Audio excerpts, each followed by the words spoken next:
গণেশ পুজোয় মেতে উঠল লেক কালীবাড়ি। সাড়ম্বরে পূজিত হলেন সিদ্ধিদাতা গণেশ। গণেশ পুজো উপলক্ষে লেক কালীবাড়ি সংলগ্ন পুজো প্রাঙ্গণে ভক্তদের সমাগম।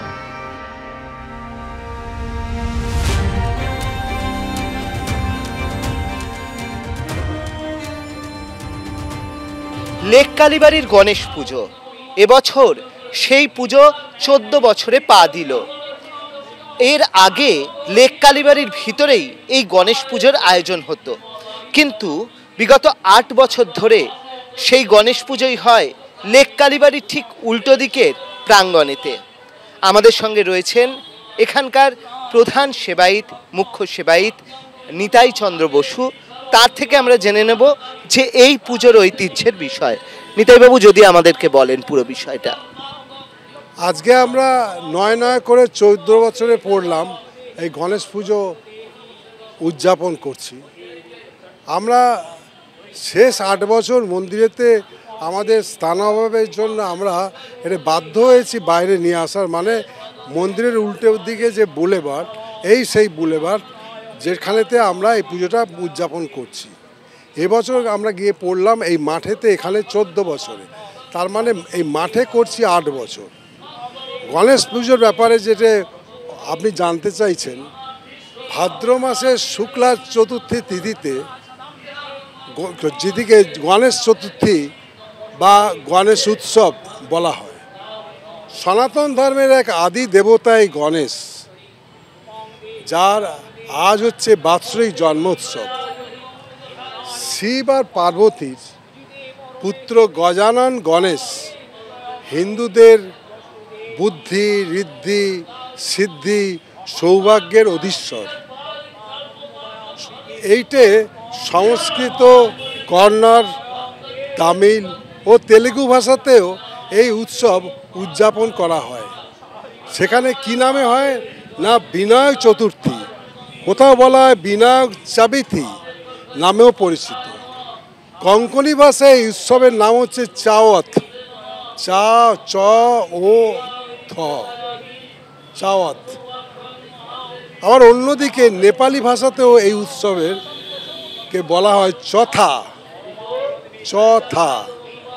10 দিন ব্যাপী এই যে গণেশ পুজো আজ আরম্ভ হলো, এবং এটা শেষ হবে কবে না অনন্ত চতুর্দশীর দিন। আচ্ছা, এই হচ্ছে গণেশ পুজোর 10 দিন যাবৎ আরম্ভ হয়েছে, চতুর্দশীর দিন শেষ হবে। আমাদের এখানেতে মহারাষ্ট্র, গোয়া থেকে আরম্ভ করে রাজস্থান, মধ্যপ্রদেশ, এখান থেকে অন্ধ্রপ্রদেশেতে গিয়ে তেলেঙ্গানা, উড়িষ্যা, আর আমাদের পশ্চিমবঙ্গে তো বটেই, সেখানে এই উৎসব বিশেষভাবে পালন করা হচ্ছে। ভারতের বাইরের মধ্যে নেপালে এই উৎসব মহাসমারোহে পালিত হয়। আবার শ্রীলঙ্কায় হিন্দু যারা রয়েছেন, হিন্দু তামিল, তারাও কিন্তু এই পুজো কিন্তু উদযাপন করে। বাঙালি হিন্দুরা এই তিথিতে সিদ্ধি বিনায়ক ব্রতের একটা আয়োজন বা অনুষ্ঠান করেন। সিদ্ধি বিনায়ক, সিদ্ধিদাতা গণেশের প্রসিদ্ধ হচ্ছে নাম। ভবিষ্য পুরাণে এই ব্রত কথাতে বলা আছে, ত্রিপুরাসুরকে বধ করার জন্য শিব এই ব্রত পালন করেছিলেন। আবার ইন্দ্র কি করেছিলেন না বৃত্রাসুর বধের জন্য ইন্দ্র এই গণেশ বন্দনা কিন্তু করেছিলেন। হনুমান সীতা দেবীকে অন্বেষণের জন্য এই করেছিলেন, গণেশের এই বন্দনা করেছিলেন।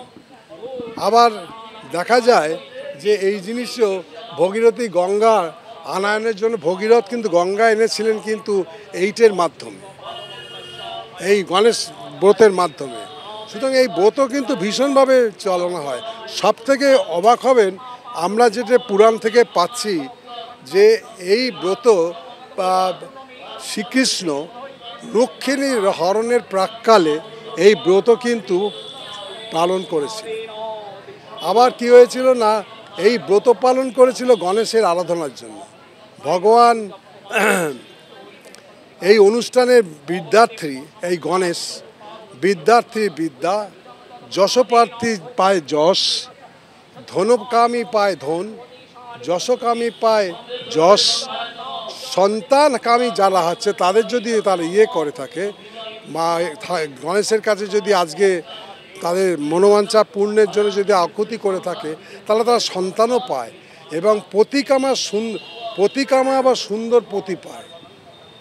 এই পুজোর সমস্ত দেবতাদের পরিতুষ্ট করে, সর্বত্র বিজয়পদে এটা নিষ্ঠাভাবে করার একটা আছে।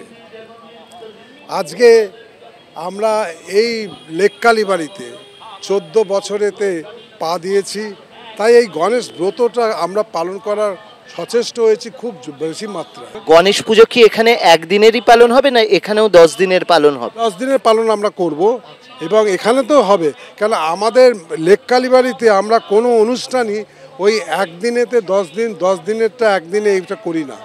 যা বিধি আছে, যা শাস্ত্রীয় আচার, আমরা তাই মেনে করার চেষ্টা করি। আজ থেকে শুরু 10 দিন চলবে, চতুর্দশী দিন পর্যন্ত এইটাই হবে। আমরা যেরকম কথা বললাম প্রধান সেবায়েতের সঙ্গে, তিনি জানিয়ে দিলেন 10 দিন ব্যাপী এই গণেশ পুজো চলবে এবং সেই পুজোর এদিন সূচনা হলো। ক্যামেরায় সন্দীপন গুপ্তের সঙ্গে অর্ণব মুখোপাধ্যায়, এবিপি আনন্দ, কলকাতা।